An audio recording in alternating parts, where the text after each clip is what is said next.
Good morning, children. So in the last class we had done pronoun, and I hope you must have done your work, finished your written work. Please update all your work time to time. Now today we'll be doing lesson 5, that is verb. We all know what is verb. Now children, what is verb?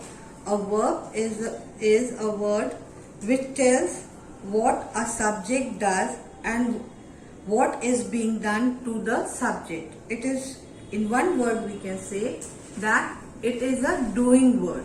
Suppose if I say what I am doing, I am teaching. So teaching is verb.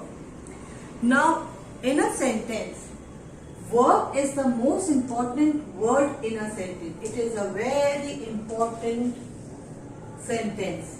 The verb. Verb. Now without a verb, you cannot construct a sentence. You cannot construct the sentence will be incomplete. Now we'll take an example. In a previous class also, when we were doing parts of speech, I had taken the same example. This very example I had taken. Now let's see, look into it again. Scratchy, a stray dog, is barking at the boys because they are teasing him. This is the word, a sentence I have taken. Now here, Scratchy is a stray dog. Now what is it? It is a subject in a sentence. We are talking the topic, the sentence which I am talking about is a dog, is a stray dog whose name is Scratchy.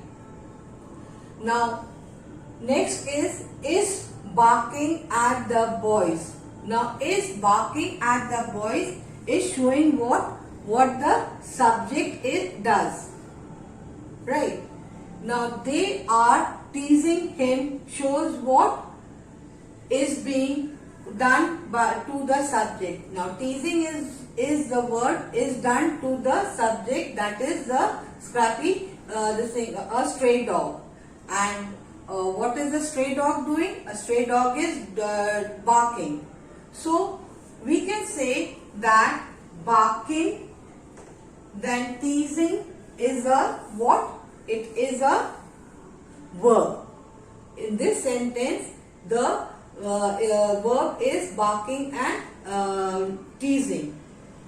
Now children, in a sentence, there may not be one verb in a sentence. A sentence may consist more than one word.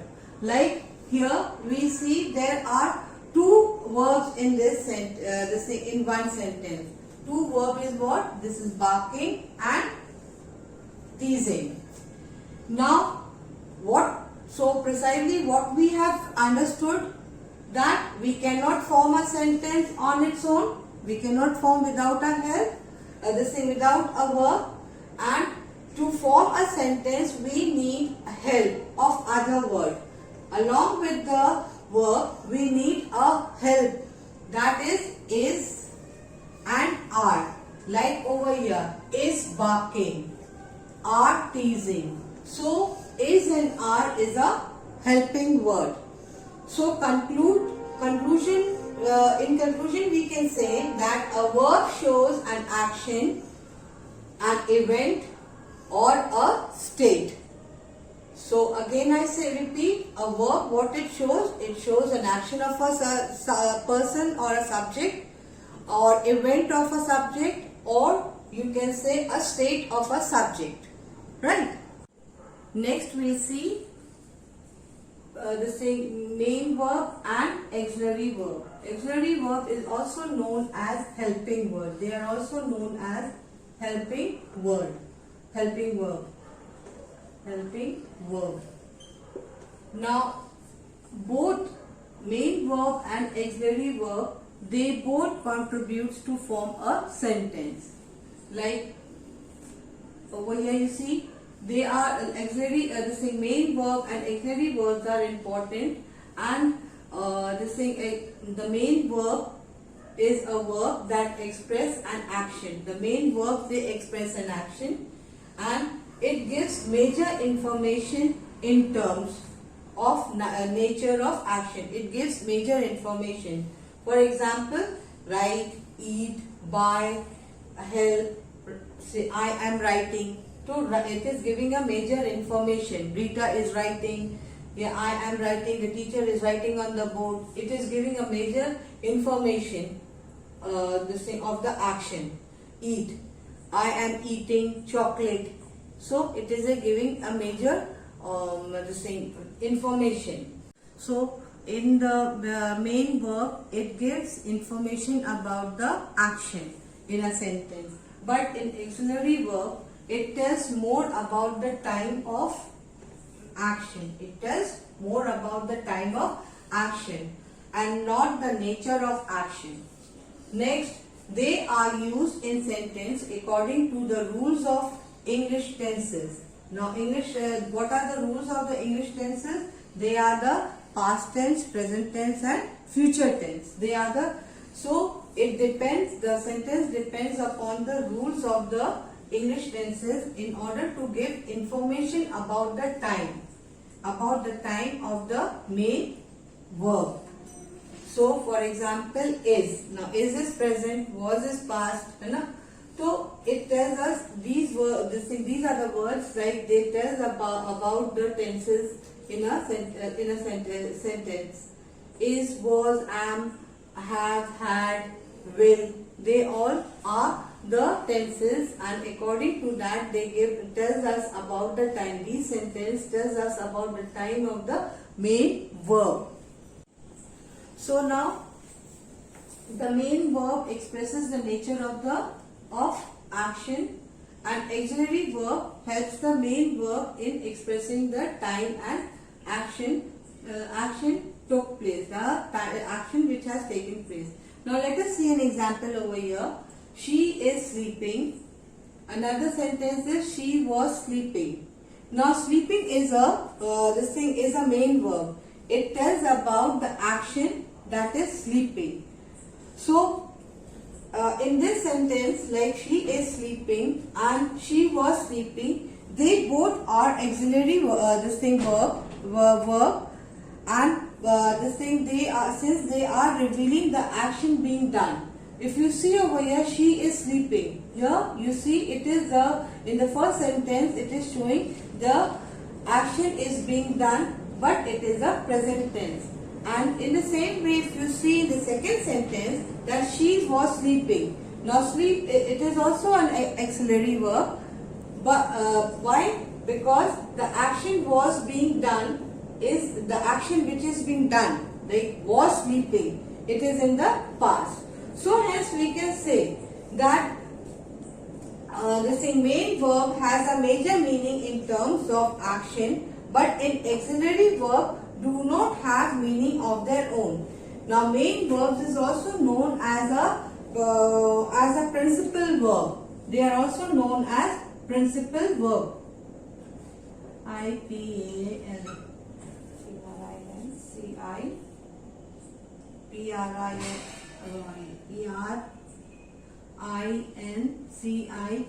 Principal verb. They are also known as principal verb. So children, the main verb, since it tells the nature of the action, so it is called principal verb. And the auxiliary verb, which does not have a meaning of their own, it complicates the structure of the sentence according to the rules of the tenses to reveal the time of action. So auxiliary verb is also known as helping verb, as it helps the main verb in giving proper information to the readers. Next, it is that there are two types of auxiliary verbs. One is primary auxiliary verb and other is modal auxiliary verb. Now we'll see the primary auxiliary verb. Now in the primary auxiliary verb, there are three primary auxiliary verbs. So we'll see to it. What is the first one? That is be. be it is. In be we can use is, am, are for continuation tenses. For example, he is running. Here is running. Is running, if I am using primary auxiliary verb. Now this shows what this thing time it is showing, action of time, present continuous tense. Now here again you see have. For have we can use have, has or had. So these the same word shows are used in the sentence of perfect tense, right? For example, he has gone, which shows present perfect tense, has gone. I had bought a camera. I had bought a camera. What does it? Had bought a camera shows past perfect tense. Now the third primary auxiliary verb is do. With do you can also use do, does or did according to the tenses, right? These are used in the tenses of simple or indefinite tenses. Now let's see an example. We do not eat, does not eat an orange. Now does not eat an orange, what does it tell? Which tense is it tells? It tells present simple tense. She didn't wait for him. Didn't wait for him. What does it tell? Which tense it is? It is a past tense. So in primary auxiliary, there are three primary auxiliary verbs, that is be, then is have and do, right? Now modal auxiliary verb. Modal auxiliary verbs are used to show ideas like possibilities, abilities, necessities or intention. For example, like could and can be used in a sentence when the sentence shows the ability. The sentence construction is showing the ability of the subject. Next is might and may can be used is used when the sentence is showing the possibility, right? Shall, will and would is used when the sentence is showing the intention. Next is should. Should when the sentence is showing it is necessary. Ought, must, they are all, like when the sentence is showing the necessity, then we use these words. Now this is very, very important, children, for you to learn and understand, because it helps you to form the sentence and write the sentence. So if you can write it down in your rough copy or in your textbook so that when you study you learn all these things once again and you understand once again, because these things are not given in your book. So children, modal auxiliary is used before a main verb as a helping verb, and verbs can be can, could, may, might, shall, should, will, would, must, ought to, used to, need to, dare. They are all called modal auxiliary. They also help to express the ideas of abilities, then is permission, obligation, intention, possibilities, etc. Now next we will see the kinds of verb. Now there are two kinds of verb. What are they? Transitive verb and intransitive verb. We know that a sentence has a subject and a verb. Just now we have studied that each sentence has a verb as well as a subject, right? Sometimes the subject, verb also has an object which receives an action on the verb. So we can say that there are two kinds of objects in a sentence. One is direct and one is indirect object. So now look at this sentence. Now we will do transitive verb. Now read these sentence which I have written on the board loud and clearly. We played cricket. Again read it. We played cricket. Now what this thing here played is what? It is a verb. So and cricket over here. To complete this sentence, we played. What we played? We played a cricket. So to complete this sentence, we used cricket. So cricket over here is an object, right? Next over here, you see in the second, the girls sang songs. Again, I am reading. The girls sang songs. So verb in this sentence is sang, right? Sang is a verb over here. To complete this sentence, half sentence, the girls sang. To complete this sentence, we have written song. So song is what? It is an object.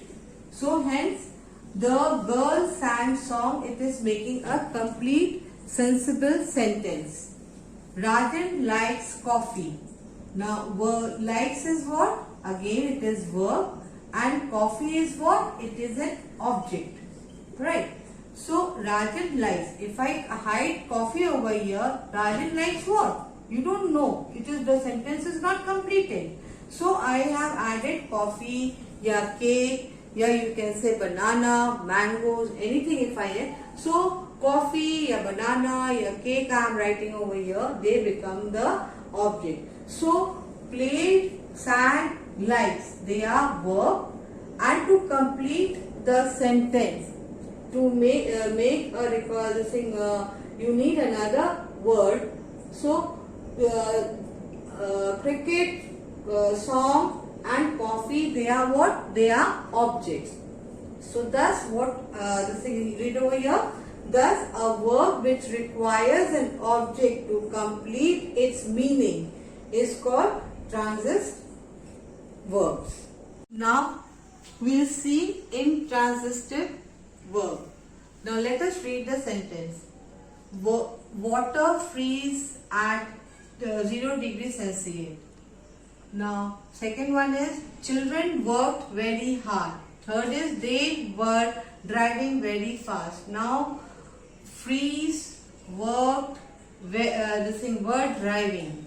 They are intransitive verb. But they which do not these intransitive verb, they do not require an object to complete a meaningful sentence, right? So hence it is called intransitive verb. Hence a verb which does not require an object to complete its meaning is called intransitive. Like over here, they do not freeze, worked, were driving, they do not require an object to complete the sentence, right children? Now children will do strong and weak verbs. Strong and weak verbs. Strong and weak verbs means. Now first we'll see. Look into weak. Weak verbs. Weak verbs are verbs forms it simple past or past participle by adding ed, d or t. Like we have to add only like ed, yeah, d, yeah, e. Suppose it is given over here love. So it becomes loved. Simple past simple past tense will become loved, and past participle will become loved. Tell, told, told. Keep, kept, kept. Now strong is just is another a part of verb.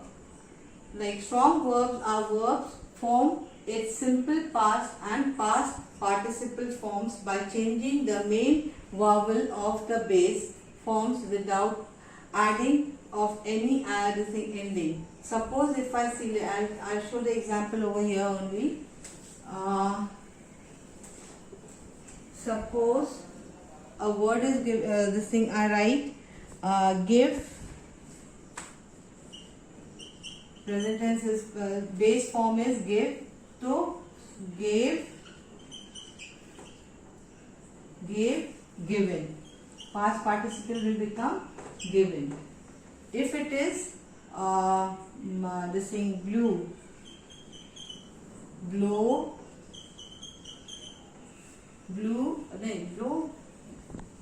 no, I have written wrong. It is blow, blue, blown. It will become blown. Suppose it is eat, ate, eaten.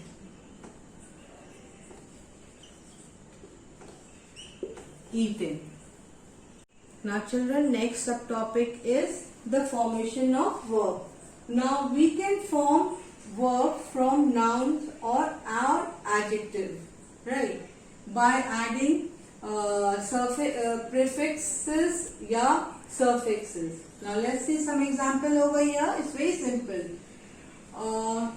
Suppose it is dark. We are going to add en. We'll add this thing suffix and make it to the word darken. Deep, it becomes deepen. Then again, if the thing with at we can add appreciate, celebrate. ify, identify, purify. If we want this thing by ise we can make it turn the form of verb to this thing realize, modernism. Then sometimes we can add the word before the word. Suppose it is able, we'll make it to enable. Slave is one word, slave word is given, so we will form it to the symbol add en and so it becomes enslave. Large, enlarge. Right. Now children, next subtopic is verbs of incomplete predication. Now we need to add another word or phrases to the sentence to complete the meaning of the sentence. These verbs are known as verbs of incomplete predication. Now the words which we can add are like some of the incomplete predication examples are is, am, was, were, has, have, seen, appeared, look, etc. These are the words which we can use. Suppose for example, if I take give you that Maya was in the room. Now was is here the incomplete predication. Let's take a look at complete verb. Now the words that are added to verb to incomplete predication to complete the meaning. Now if you are going to add a word, the verb to complete the meaning, then it is known as this is complementary sentence. Like over here, Amisha is a doctor. Now is a word which is added to make a complete sentence to form a complement this thing sentence. Now children, that's it. This is for this thing is I have finished with lesson number 5. Now I will be also attaching the PDF along with my video. Make sure you complete your work. I hope the way I am giving the PDF with the margins, dates and the lines to be left, you are doing in the same way. That is why I am writing and giving you to make sure that you do your neat work with clean handwriting. Right children? Because as I told you in my previous class, presentation is one of the things which wins the heart of everyone. Have a good day. Stay fine.